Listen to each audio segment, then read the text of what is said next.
ناظرین گرامی، اللہ تعالیٰ کی ذات ہی وہ ذات ہے جو اس سارے جہاں کے نظام کو چلا رہی ہے۔ وہ ذات زمین، سمندر اور ہوا کی مخلوقات کو رزق بہم پہنچا رہی ہے۔ وہ پتھر میں بھی کیڑے کو زندہ رکھنے پر قادر ہے۔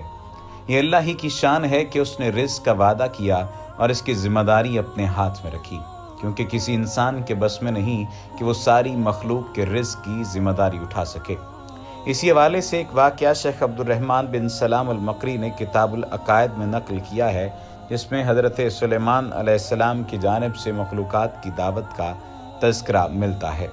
شیخ عبد الرحمن بن سلام کے مطابق حضرت سلیمان علیہ السلام نے جب دیکھا کہ اللہ تعالیٰ نے ان کے لیے دنیا کو وسیع کر دیا ہے اور دنیا کی طاقت ان کے ہاتھ میں ہو گئی، تو کہنے لگے، اے میرے معبود، اگر آپ مجھے اجازت دیں کہ میں آپ کی تمام مخلوقات کو پورے سال کھلاؤں تو بہتر ہوتا۔ اللہ تعالیٰ نے ان کے پاس وحی بھیجی کہ تو اس پر ہرگز قدرت نہیں رکھتا۔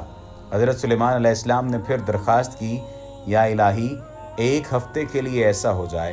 اللہ تعالیٰ کی طرف سے جواب ملا کہ تو اس کی بھی طاقت نہیں رکھتا۔ حضرت سلیمان علیہ السلام نے پھر درخواست کی کہ یا اللہ، ایک دن کے لیے اجازت دے دیں۔ اللہ تعالیٰ کی طرف سے وحی ملی کہ تو اس کی بھی قدرت نہیں رکھتا، لیکن ایک دن کی ضیافت کی اللہ تعالیٰ نے اجازت دے دی۔ اجازت ملنے کے بعد حضرت سلیمان علیہ السلام نے تمام جنات اور انسانوں کو حکم دیا کہ وہ تمام کے تمام ان چیزوں کو جو زمین پر حلال ہیں، یعنی گائے، بیل، بکریاں، دمبے وغیرہ، اور ان تمام چیزوں کو جو جن سے حیوان میں سے ہیں، یعنی پرندے وغیرہ، ان کو جمع کریں۔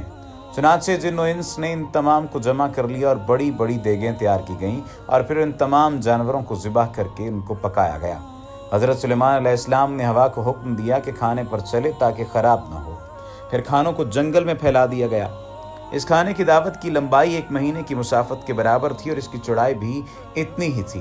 پھر اللہ تعالیٰ سے حضرت سلیمان علیہ السلام سے دعا فرمائی تو اللہ رب العزت نے وحی نازل فرمائی، اے سلیمان، تو مخلوقات میں سے کس سے دعوت شروع کرے گا؟ حضرت سلیمان علیہ السلام نے فرمایا کہ میں سمندر کے جانوروں سے شروع کروں گا۔ اللہ تعالیٰ نے بحر محیط کی ایک مچھلی کو حکم دیا کہ وہ سلیمان علیہ السلام کی ضیافت میں سے کھائے۔ چنانچہ وہ مچھلی آ گئی اور حضرت سلیمان علیہ السلام سے کہنے لگی کہ میں نے سنا ہے کہ تو نے ضیافت کا دروازہ کھول دیا ہے اور آج میری ضیافت تو کرے گا۔ حضرت سلیمان علیہ السلام نے فرمایا، ہاں ایسا ہی ہے، اور کھانا شروع کر۔ چنانچہ وہ مچھلی آگے بڑھی اور دسترخوان کے شروع سے کھانے لگی۔ مچھلی نے اس قدر کھایا کہ کچھ دیر میں جتنا بھی کھانا تھا سب کچھ اکیلے کھا گئی۔ سب کھا کر مچھلی نے حضرت سلیمان علیہ السلام کو آواز لگا کر کہا، اے سلیمان، مجھے اور کھانا کھلاؤ۔ حضرت سلیمان علیہ السلام نے حیرانگی سے فرمایا کہ تو سب کچھ کھا گئی ہے، اب بھی تیرا پیٹ نہیں بھرا؟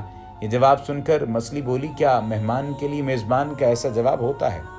اے سلیمان، آپ خوب جان لیں کہ میرے لیے جتنا آپ نے پکایا اتنا کھانا میرا اللہ مجھے دن میں 3 مرتبہ دیتا ہے، جبکہ تو آج میرے کھانے میں کمی کی وجہ بن گیا ہے اور تو نے میرے کھانے میں کمی کر دی۔ یہ سننا تھا کہ اسی وقت، اسی لمحے حضرت سلیمان علیہ السلام اللہ رب العزت کے سامنے سجدہ ریز ہو گئے اور کہنے لگے، پاک ہے وہ ذات جو مخلوقات کی روزیوں کے ساتھ کفالت کرنے والی ہے کہ جہاں سے مخلوق جانتی بھی نہیں کہ آتا کہاں سے ہے۔ اللہ رب العزت سے درخواست ہے، التماس ہے، دعا ہے کہ وہ ہمارے رزق کو کھول دے، وہ ہمارے رزق میں اضافہ کر دے، اور وہ ہمیں رسول نبی کریم صلی اللہ علیہ وآلہ وسلم کی سیرت پر عمل کرنے کی توفیق دے۔ اور اس کے ساتھ ساتھ اللہ رب العزت سے ہم یہ بھی دعا کرتے ہیں کہ وہ ہمیں لوگوں میں رزق بانٹنے والا بنائے۔ وما علینا الا البلاغ المبین۔